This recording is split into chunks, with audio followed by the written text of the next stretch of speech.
ವೇಳೆಲೇಳು ಸಾಧುವೆ ಹಾಡುತ್ತಾಗಿಯ ಹಾಡನು ಹಾಡಿನಿಂದ ಚಲಿಸು ಮಲಗಿವ ನಮ್ಮ ಈ ಕಾದಾಡನು ದೂರದೊಡವಿಯೊಡೆಲ್ಲಿ ಲೌಕಿಕ ವಿಷಯ ವಾಸನೆ ಮುಟ್ಟದು ಎಲ್ಲಿ ಕುರಿ ಕಂದರದ ಪಡಿಗದ ಗಲಿ ಬಿಳಿ ಕಟ್ಟದು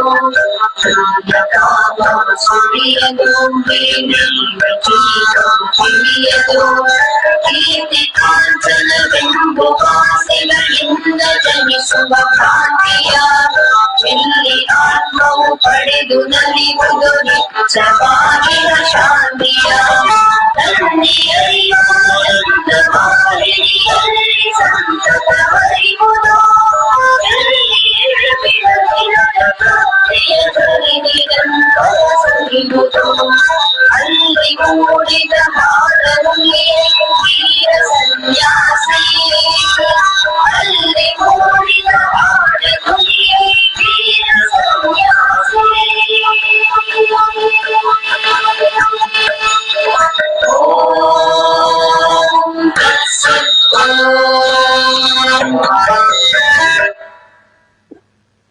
ಎಲ್ಲರಿಗೂ ಮುಂಜಾನೆ ಶುಭವಂದನೆಗಳು.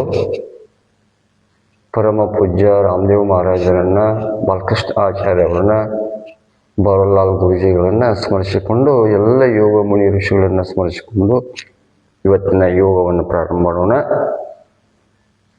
ಈ ರೀತಿ ಧ್ಯಾನ ಮುದ್ರೆಯಲ್ಲಿ ಕೂತ್ಕೊಳ್ಳಿ. ವಚನ ಮುದ್ರೆ ಈ ರೀತಿ ಕೈಗಳಿರಲಿ, ಬೆನ್ನುಹುರಿ ನೇರವಾಗಿರಲಿ, ಕುತ್ತಿಗೆ ನೇರವಾಗಿರಲಿ.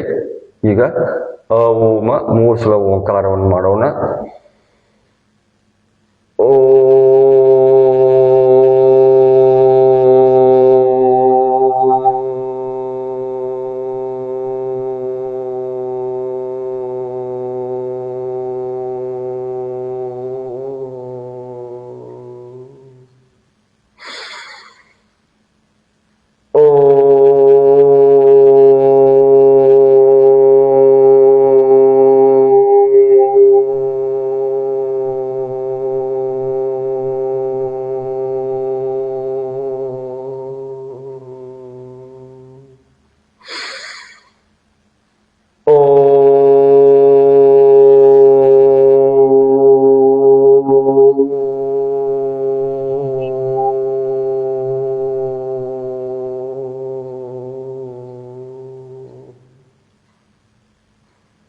ಪ್ರಾರ್ಥನೆ. ಯೋಗೇನ ಚಿತ್ತಸ್ಯ ಪದೇನ ವಾಚಾಂ ಮಲಂ ಶರೀರಸ್ಯ ಚ ವೈದಿಕೇನ ಯೋಪಾಕರೋತಂ ಪ್ರವರಂ ಮುನೀನಾಂ ಪತಂಜಲಿಂ ಪ್ರಾಂಜಲಿರಾನತೋಸ್ಮಿ. ಓಂ ಶಾಂತಿ ಶಾಂತಿ ಶಾಂತಿ. ಈಗ ನಿಧಾನ 2 ಕೈಗಳನ್ನು ಮೇಲ್ಗಡೆ ತೆಗೆದುಕೊಂಡು ಜೋರಾಗಿ ಕೈಗಳನ್ನು ಉಜ್ಜಿ.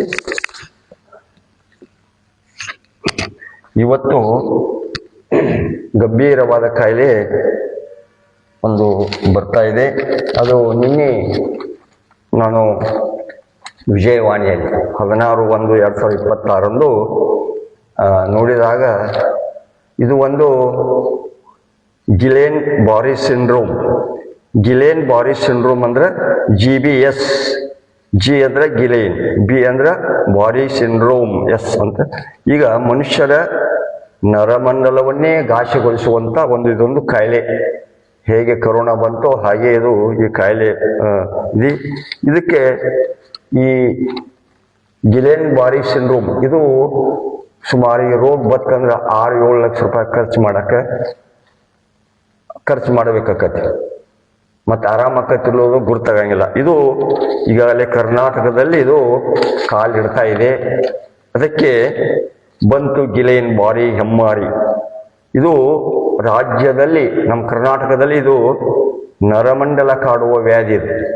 ಎಚ್ಚೆತ್ತ ಸರ್ಕಾರ ಸೋಂಕಿನ ಚಿಕಿತ್ಸೆ ವೆಚ್ಚದ ಮೇಲೆ ಇದನ್ನ ಬಡವರಿಗೆ ಈ ಕಾಯಿಲೆಯನ್ನ ಕಡಿಮೆ ಮಾಡ್ಕೋಬೇಕಂತಂದ್ರೆ ಬಹಳ ಅಸಾಧ್ಯ ಅದ. ಅದಕ್ಕೆ ನಾವೆಲ್ಲ ಇದಕ್ಕೆ ಯಾವ ಆಸನಗಳನ್ನು ಮಾಡಬೇಕು, ಪ್ರಾಣಾಯಾಮಗಳನ್ನು ಮಾಡಬೇಕು ಮತ್ತು ಮುದ್ರೆಗಳನ್ನು ಮಾಡಿದ್ರಂದ್ರೆ ಈ ಕಾಯಿಲೆ ಬರದಂತೆ ನಾವು ತಡೆಗಟ್ಟಬಹುದು.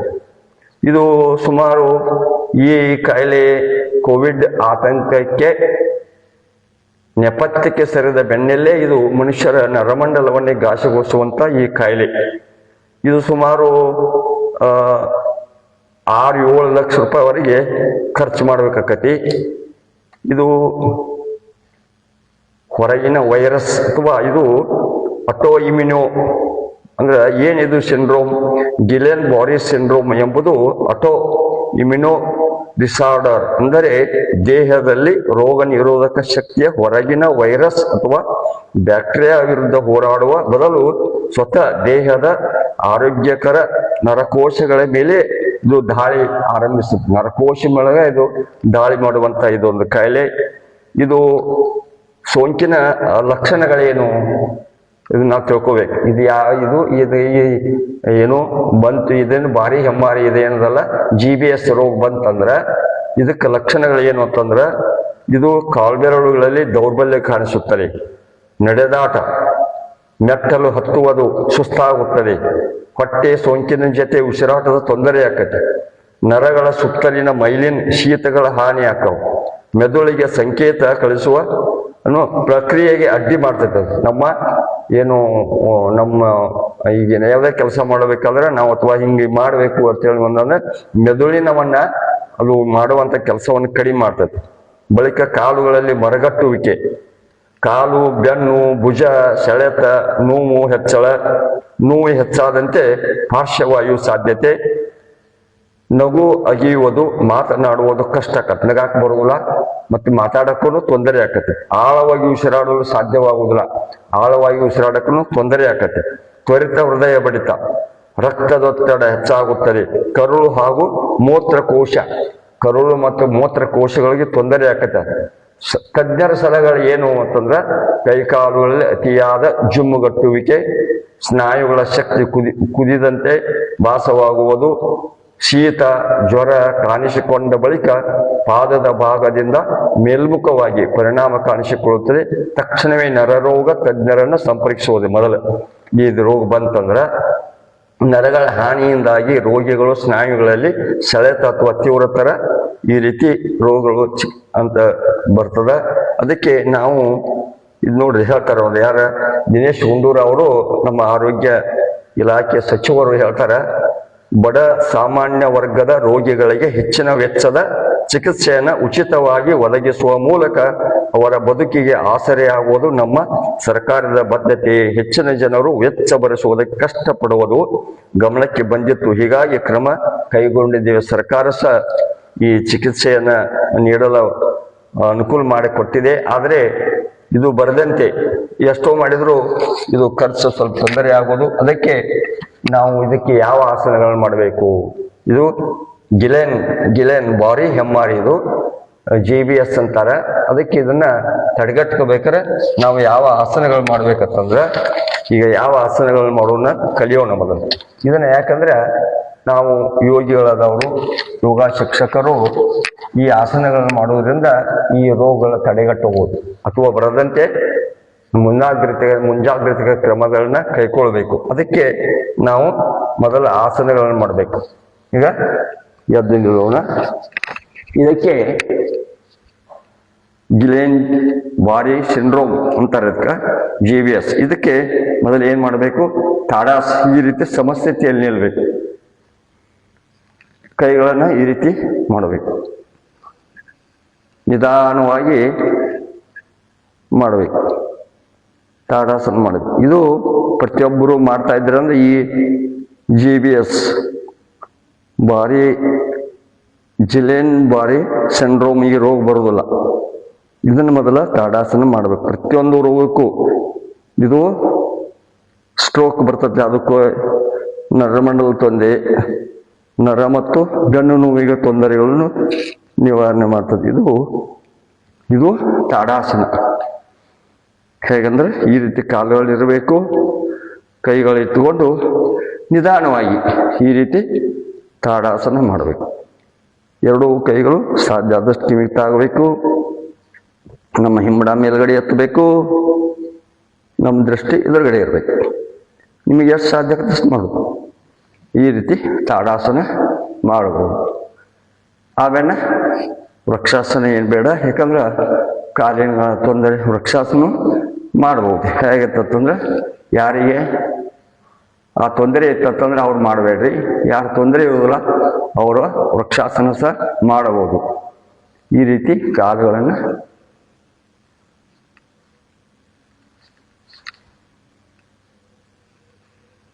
ನಿಧಾನವಾಗಿ ಮಾಡಬೇಕು.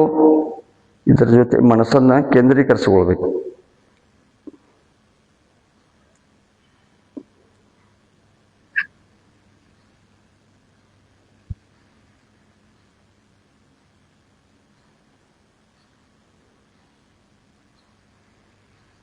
ಇದು ವೃಕ್ಷಾಸನ. ಹೀಗೆ ಈಗ ಬಲಗಾಲನ್ನ ಎತ್ತಿ ಎಡತೊಡೆ ಮೇಗಿಡು, ನಿಧಾನವಾಗಿ ಮಾಡು.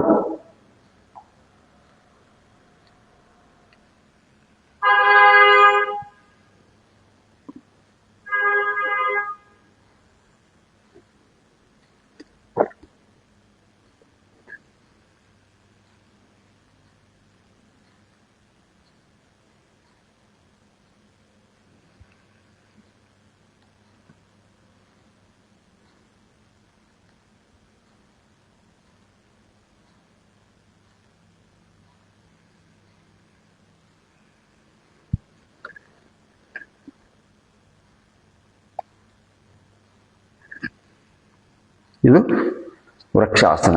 ಮೊದಲನೇದು ಈ ಬಾರಿ ಸಿಂಡ್ರೋಮ್ ಅಥವಾ ಗಿಲೆನ್ ಬಾರಿ ಸಿಂಡ್ರೋಮ್ ಈ ರೋಗವನ್ನು ತಡೆಗಟ್ಟಬೇಕಾದ್ರೆ ಮೊದಲನೇದೇ ತಾಡಾಸನ ಮಾಡಬೇಕು, ವೃಕ್ಷಾಸನ ಮಾಡಬೇಕು, ಪಾದಹಸ್ತಾಸನ ಮಾಡಬೇಕು.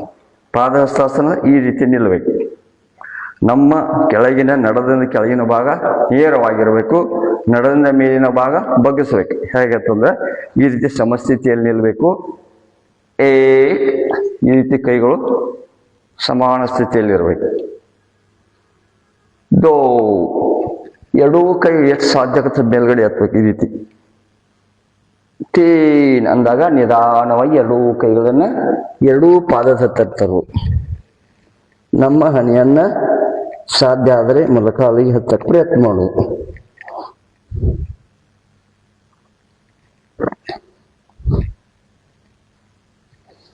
ಸ್ವಲ್ಪ ಇದೇ ಸ್ಥಿತಿಯಲ್ಲಿ ನಿಲ್ಲಬೇಕು. ಹೆಚ್ಚೆಚ್ಚಿಗೆ ಆಸನಗಳನ್ನು ನಿಧಾನವಾಗಿ ಕಲಿಬೇಕು. ಕಲಿತ ನಂತರ ಅದೇ ಸ್ಥಿತಿಯಲ್ಲಿ ಹೆಚ್ಚೆಚ್ಚಿಗೆ ನಿಲ್ಲಕ್ಕೆ ಪ್ರಯತ್ನ ಮಾಡಬೇಕು.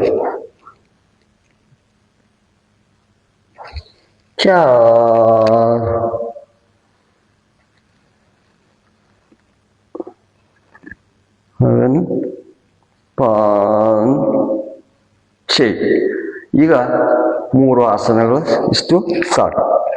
ಆ ನಂತರ ಈಗ ಕಾಲುಗಳನ್ನ ಸ್ವಲ್ಪ ಈ ರೀತಿ ಸ್ಥಿತಿಯಲ್ಲಿ ಆರಾಮ್ ಸ್ಥಿತಿಗೆ ಬರಬೇಕು. ಆರಾಮ್ ಸ್ಥಿತಿಗೆ ಬಂದ ನಂತರ ನಮ್ಮ ಕುತ್ತಿಗೆ ಹಿಂದ್ಗಡೆ ಇರಬೇಕು.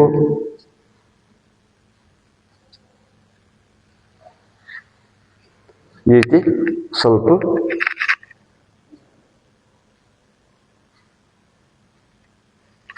ಆಮೇಲೆ ಎರಡೂ ಕಾಲುಗಳನ್ನ ಜೋಡಿಸ್ಬೇಕು ಈ ರೀತಿ. ಆಮೇಲೆ ವಕ್ರಾಸನ ಮಾಡೋದು. ಎಡಗಾಲ ಸೀದಾ ಇರಬೇಕು, ಬಲಗಾಲ ಮಡಚಿರಬೇಕು. ಎಡಗೈಯನ್ನು ಎತ್ತಬೇಕು. ಈ ರೀತಿ ಎತ್ತಿ ಈ ರೀತಿ ಎಷ್ಟು ಸಾಧ್ಯ ಆಗುತ್ತೆ ಇಷ್ಟ ಮಾಡ್ಬೋದು. ಇಷ್ಟ ಹಿಡಿದ್ರು ನಡಿತೈತಿ, ಇಷ್ಟ ಮಾಡ್ಬೋದು. ಇಲ್ಲ ಅಂದ್ರೆ ಯಾರಿಗೆ ಬರ್ತದ ಅವರು ಇಲ್ಲಿ ಹಿಡ್ಕೊಂಡು ಎಡಗಾಲಿನ ಮೊಣಕಾಲು ಹಿಡ್ಕೋಬೇಕು. ಕಾಲುಗಳು ನೇರವಾಗಿರ್ಬೇಕು. ನಮ್ಮ ಬಲಗೈಯ ಹಿಂದ್ಗಡೆ ಇರಬೇಕು. ನಮ್ಮ ಕುತ್ತಿಗೆ ಹಿಂದ್ಗಡೆ ತಿರುಗಬೇಕು.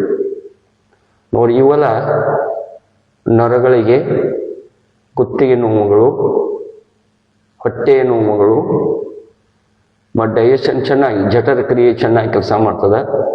ಮೊಣಕಾಲದ ನೋವುಗಳು, ನರಮಂಡಲಗಳಿಗೆಲ್ಲ ಒಳ್ಳೆಯ ವ್ಯಾಯಾಮ ಕೊಡ್ತದ. ಬ್ಲಡ್ ಸರ್ಕ್ಯುಲೇಟ್ ಚೆನ್ನಾಗಿ ಆಮ್ಲಜನಕ ಇಡೀ ಶರೀರ ತುಂಬ ಹೋಗೋದ್ರಿಂದ ಇದು ಅನುಕೂಲವಾಗುವುದು. ಈ ರೀತಿ ಮಾಡಬೇಕು. ಇನ್ನು ಎರಡನೇದು ವಕ್ರಾಸನ, ಎಡಗಾಲನ್ನು ಮಡಚೋದು, ಬಲಗಾಲ ಇದು ಸೀದಾ ಇರಬೇಕು. ಎಡಗೈಯನ್ನು ಬಲಗೈಲಿ ಎತ್ತೋದು, ಎತ್ತಿ ನಾವು ಇಷ್ಟ ಮಾಡಿದ್ರು ಇಷ್ಟ ಹಿಂಗೆ ಹಿಡಿದ್ರು ನಡೀತೈತಿ, ಹಿಂಗೆ ಮಾಡಿದ್ರು ನಡೀತೈತಿ. ಇಲ್ಲ ಅಂದ್ರೆ ಯಾರಿಗೆ ಬರ್ತದವರು ಈ ರೀತಿ ಕೈಗಳನ್ನು ಹಿಡ್ಕೋಬೇಕು.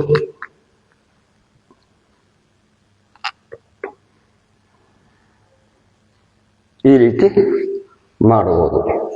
ಆ ನಂತರ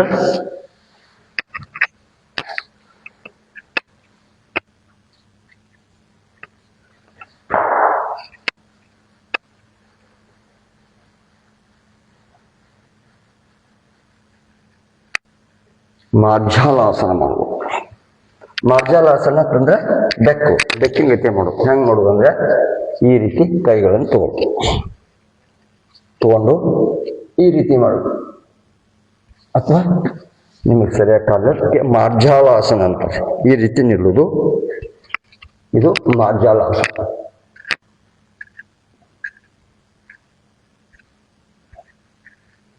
ಮತ್ತೆ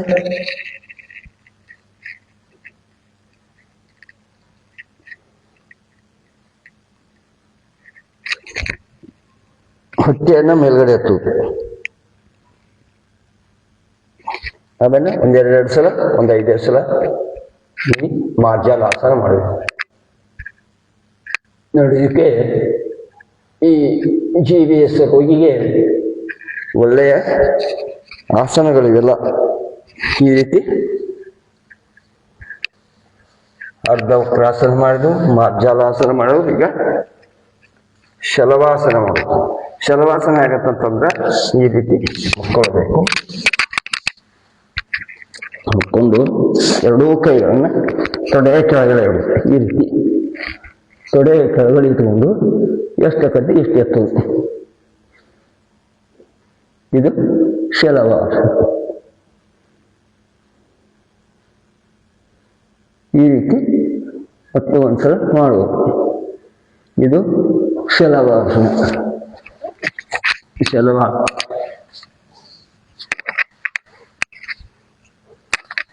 ಅರ್ಧ ಹಲಾಸನ. ಈಗ ಅರ್ಧ ಹಲಾಸನ. ಅರ್ಧ ಹಲಾಸನ ಈ ರೀತಿ ಅಥವಾ ಈ ರೀತಿ ಅರ್ಧ ಹಲಾಸನ ಮಾಡಬೇಕು. ಈ ರೀತಿ ಎತ್ತಿ ನಿಧಾನವಾಗಿ ಎರಡೂ ಕೈಗಳನ್ನ ಮೊದಲು ಉತ್ತಾನ ಪಾದಾಸನ ಮಾಡೋದು, ಸ್ವಲ್ಪ ಇಟ್ಟು ಎತ್ತುವುದು, ಆಮೇಲೆ ನಿಧಾನವಾಗಿ ಅರ್ಧ ಹಲಾಸನ ಮಾಡೋದು. ಎಷ್ಟು ಸಾಧ್ಯಕತೆ ಇದೇ ಆಸನದಲ್ಲಿ ಇಲ್ಲ ಪ್ರಯತ್ನ ಮಾಡಬೇಕು.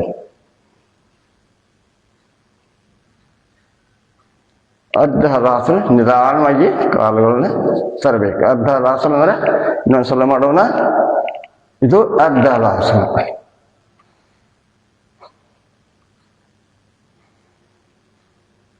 ಈ ರೀತಿ ಅರ್ಧ ಹಲಾಸನ ಮಾಡೋಣ.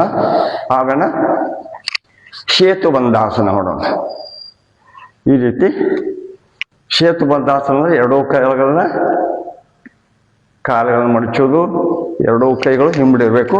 ಈ ರೀತಿ ಎತ್ತಬೇಕು. ಅಥವಾ ನಿಮಗೆ ಈ ರೀತಿ ಮಾಡಿ ತೋರಿಸ್ತೀನಿ. ಎರಡೂ ಕಾಲುಗಳು ಹೀಗಿರ್ಬೇಕು. ಈ ರೀತಿ ಎತ್ತಬೇಕು.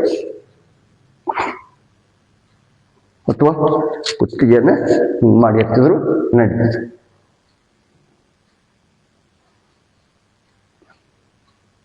ಅಥವಾ ಇನ್ನೂ ಬೇಕಂತಂದ್ರೆ ಈ ರೀತಿ ಕೈಗಳನ್ನ ಮಾಡಬಹುದು. ಇದು ಸೇತುಬಂಧಾಸನ, ಸೇತುವೆ ಅಂತಾರ. ಇನ್ನು ಇದಕ್ಕೆ ಮರ್ಕಟಾಸನ ಮಾಡೋದು. ಹೇಗೆ ಮರ್ಕಟಾಸನ? ಈ ರೀತಿ ಕಾಲುಗಳನ್ನ ಮಡಚೋದು, ಎರಡೂ ಕಾಲುಗಳನ್ನ ಈ ರೀತಿ ಮಾಡೋದು. ಎರಡೂ ಕೈಗಳು ಈ ರೀತಿ ಅಗಲಿರಬೇಕು. ಅಂಗೈಗಳು ಮೇಲ್ಮುಖವಾಗಿರಬೇಕು. ಎರಡೂ ಕಾಲುಗಳು ಕೂಡಿರಬೇಕು. ನಿಧಾನವಾಗಿ ಈ ರೀತಿ ಬಲಗೈಯನ್ನು ತೀರಿಸ್ಬೇಕು. ಬಲಗಡೆ ನಮ್ಮ ಕುತ್ತಿಗೆ ಬಲಗಡೆ ಇರಬೇಕು. ಎಡಗಡೆ ನಮ್ಮ ಎಡಗಡೆ ಕಾಲುಗಳು ಕಡೆ ಇರಬೇಕು. ಹಿಂಬಡಿನ ಹಿಂಬಡಿ ಇರಬೇಕು.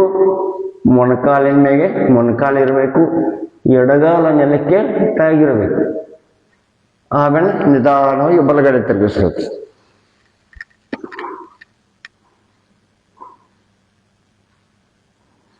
ಮತ್ತೆ ಇನ್ನೊಂದ್ಸಲ ಮಾಡೋಣ. ನಮ್ಮ ಕುತ್ತಿಗೆ ಬಲಗಡೆ ಇರಲಿ, ಕಾಲುಗಳು ಎಡಗಡೆ ತಿರುಗಿರ್ಲಿ, ನಮ್ಮ ಮೊಣಕಾಲು ಮೇಗಿರ್ಲಿ. ನಿಧಾನವಾಗಿ ಇನ್ನೊಂದ್ಸಲ ಮಾಡೋಣ. ನೋಡಿ, ಈ ರೀತಿ ಇನ್ನೊಂದು ಮರ್ಕಟಾಸನ. ಇದರಾಗ 3 ಪ್ರಕಾರ, 12 ಪ್ರಕಾರಗಳದಾವ. ಈಗ ಇನ್ನೊಂದು ಈ ರೀತಿ ಮಾಡು. ಅದನ್ನ ಬಲಗಡೆ ತಿರುಗಿ. ನಮ್ಮ ಬಲಗಾಲಿನ ಹಿಂಬಳಕ ಎಡಗಾಲಿನ ಮೊಣಕಾಲು ತಾಗಿರ್ಬೇಕು. ದೋ ರಿವರ್ಸ್. ಈ ರೀತಿ ಮಾಡ್ಬೋದು. ಇನ್ನೊಂದು ಮರ್ಕಟಾಸನ. ಇದರಲ್ಲಿ ಕಾಲುಗಳನ್ನ ನೇರವಾಗಿ ಚಾಚಬೇಕು. ಬಲಗಾಲನ ಎತ್ತಬೇಕು. ಈ ರೀತಿ ಎತ್ತಿ ಈ ರೀತಿ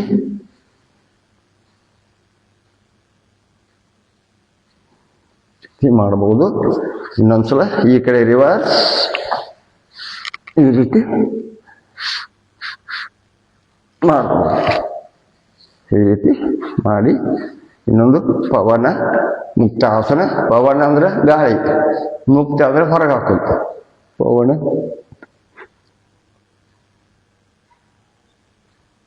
ಈ ರೀತಿ ಮಾಡಬೇಕು. ಸ್ವಲ್ಪ ಶವಾಸನದಲ್ಲಿ ಬರಬೇಕು. ನಮ್ಮ 2 ಕಾಲುಗಳು ಅಗಲಾಗಿರ್ಬೇಕು.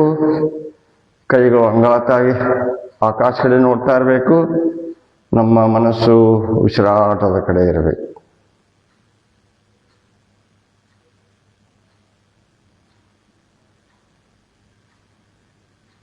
ದೀರ್ಘವಾಗಿ ಉಸಿರಾಟ ತೆಗೆದುಕೊಳ್ಬೇಕು. ದೀರ್ಘವಾಗಿ ಬಿಡಬೇಕು. ನಿಧಾನವಾಗಿ ಬಲಗೈನ ಎತ್ತಿ ಎದ್ದು ಕೂತ್ಕೊಳ್ಬೇಕು. ಈಗ ಈ ಗಿಲೈನ್ ಬಾಡಿ ಸಿಂಡ್ರೋಮಕ್ಕೆ ಇಷ್ಟು ಆಸನಗಳನ್ನು ಮಾಡಿದ್ರೆ ಗಿಲೈನ್ ಬಾಡಿ ಸಿಂಡ್ರೋಮ್ ಅಂತಾರೆ. ಇದಕ್ಕೆ GBS ಅಂತಾರೆ. ಇದಕ್ಕೆ ಪ್ರಾಣಾಯಾಮಗಳು ಮಾಡೋದು. ಮೊದಲನೇದು ಈ ರೀತಿ ಕೂತ್ಕೊಂಡು ಕಪಾಲಭಾತಿ ಮಾಡೋದು.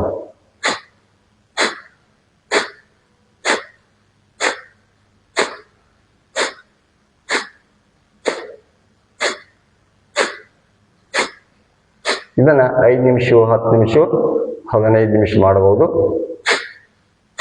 ಅನಂತರ 2 ಕೈಗಳನ್ನ ಈ ರೀತಿ ಮಾಡೋದು. ಇವನ್ನ ರೊಟೇಟ್ ಮಾಡೋದು. ಆಮೇಲೆ ಹಿಂಗೆ ತಿರುಗಿಸೋದು. ಆಮೇಲೆ ಭುಜದ ಮ್ಯಾಗಿರೋದು. ಆಮೇಲೆ ರಿವರ್ಸ್ ಮಾಡೋದು. ಆಮೇಲೆ ಕೈಗಳನ್ನ ಈ ರೀತಿ ರೊಟೇಟ್ ಮಾಡೋದು. ಆಮೇಲೆ ಕೈಗಳನ್ನ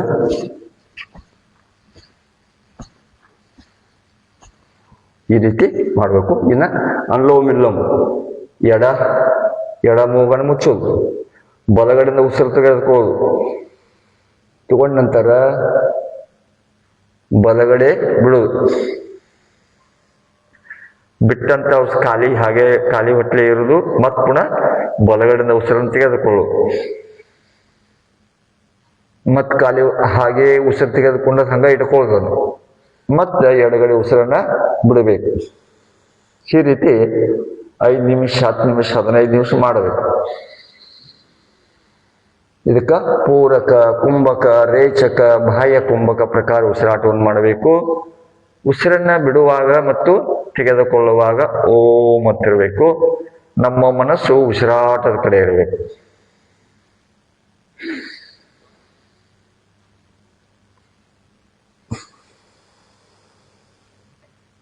ನಮ್ದು ಗಾಳಿ ಬಲಗಡೆ ಬಿಸಿ ಇರ್ತದ, ಎಡಗಡೆ ತಂಪಿರ್ತದ. ನಾವು ಚಳಿ ಒಳಗ ಬಲಗಡೆ ಉಸಿರಾಡಬೇಕು. ನಿಸರ್ಗ ಹಾಗೆ ಉಸಿರಾಡಲಿಕ್ಕೆ ನಮಗ ಅನುಕೂಲ ಮಾಡಿಕೊಟ್ಟಿದೆ. ಚಳಿ ಒಳಗ ಬಲಗಡೆ ಉಸಿರಾಡಬೇಕು ಮತ್ತು ಬೇಸಿಗೆ ಒಳಗ ಎಡಗಡೆ ಉಸಿರಾಡಬೇಕು. ನಿಸರ್ಗ ಹಾಗೆ ಉಸಿರಾಡ್ತದ, ನಮ್ಮ ಶರೀರ ಹಂಗೆ ಇಟ್ಕೊಂಡು ನಾವು.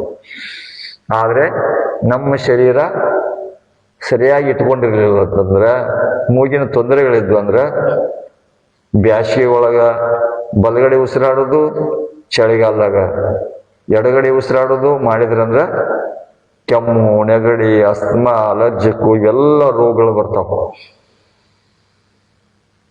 ಅದಕ್ಕೆ ನಾವು ಶರೀರವನ್ನು ಚೆನ್ನಾಗಿ ಇಟ್ಕೋಬೇಕು.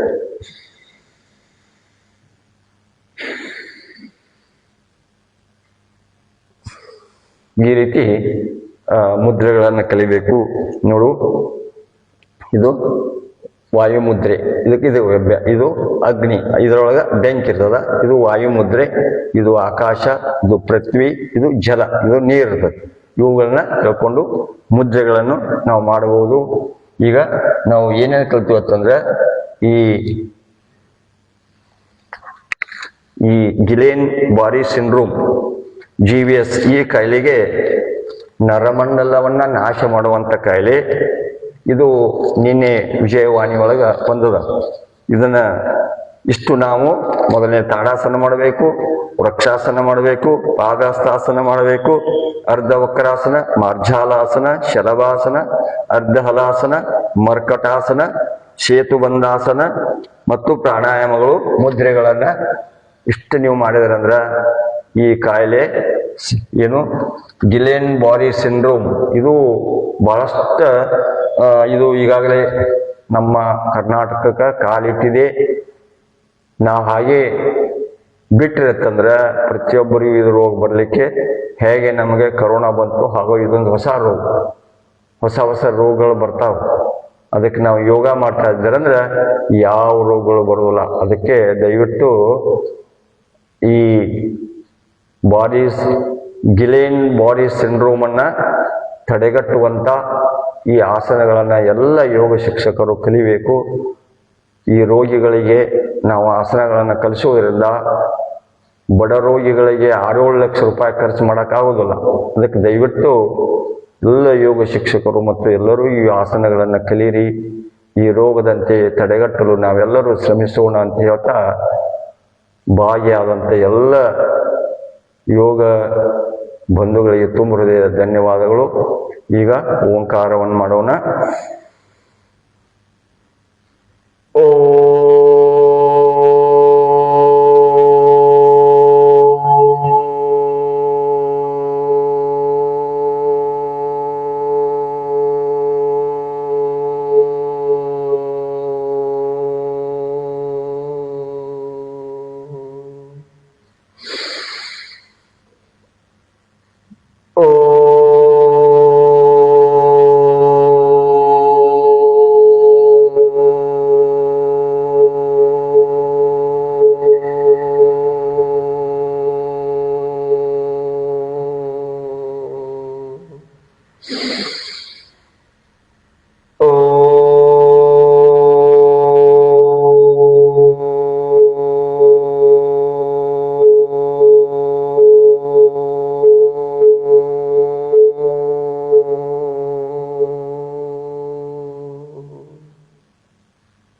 ಹಾಗೆಯೇ ಮೌನ ಪ್ರಣವ ಧ್ಯಾನ ಮೆಡಿಟೇಷನ್ ಹಾಗೆಯೇ ಕುತ್ಕೊಳ್ಳಿ. ನಿಮ್ಮ ಮನಸ್ಸು ಉಸಿರಾಟದ ಕಡೆ ಇರಲಿ. ಮನಸ್ಸಿನಲ್ಲಿ ಯಾವುದೇ ವಿಚಾರಗಳನ್ನು ತರಬೇಡಿ. ಶುಭ ನುಡಿಯುವ ನಾಲಿಗೆ, ಒಳ್ಳೆಯದನ್ನೇ ಕಾಣುವ ಕಣ್ಣುಗಳು ನಮ್ಮ ಈಗ ಪ್ರಾರ್ಥನೆಯನ್ನು ಮಾಡೋಣ ಎಲ್ಲರೂ.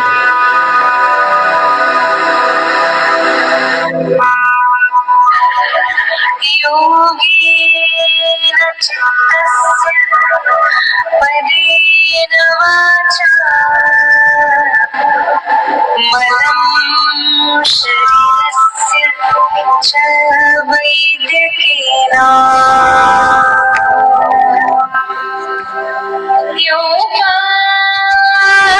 ಯೋಗಾಕರೋತಂ ಪ್ರವರಂ ಮುನೀನಾ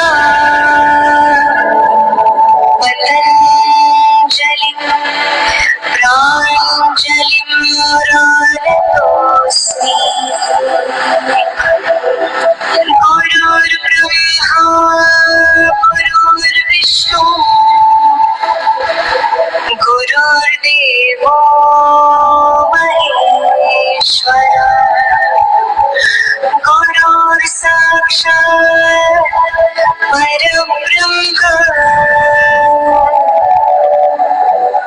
तस्मै श्री गुरवे नमः।